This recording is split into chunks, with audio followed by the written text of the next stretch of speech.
What's up, everyone? Welcome to the Power Play with CJ. Figured I'd take a second and dish on this.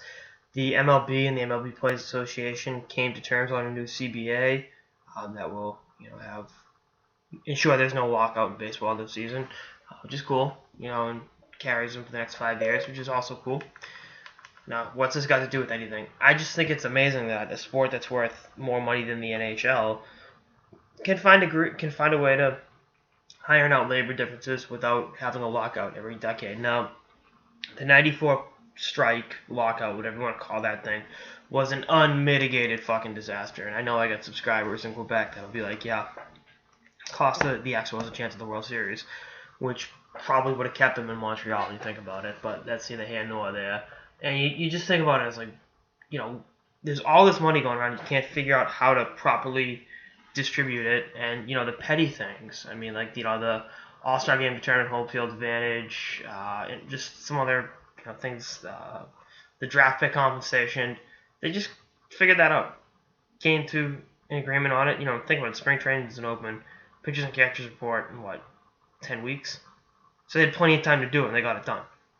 Whereas opposed to the NHL, lets things go down to the wire, and we got another lockout, and 2020 and or 2022, we're looking at another one. And the NHL's pretty much accepted that. The Players Association accepted it. Instead of being like, all right, let's figure out what the primary disagreements are, and let's get it solved. But I don't get it. God bless the NHL, right? But that's, I think this next lockout is going to have to do with reducing contracts to 5 years, no contracts over 5 years, and then the way different bonuses are,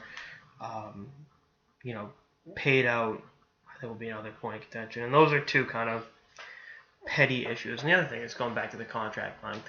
That's just the owners saving themselves from themselves. They're the ones giving all these erroneous contracts, and they're like, oh, well, now we don't want, these deals to be out there. You saw it in the last lockout that ended, mega deals like Luongo, Hossa, Rick DiPietro. There's enough of those, 12, 13-year contracts that were essentially, the last 5 years at $500,000 just to bring the cap hit down.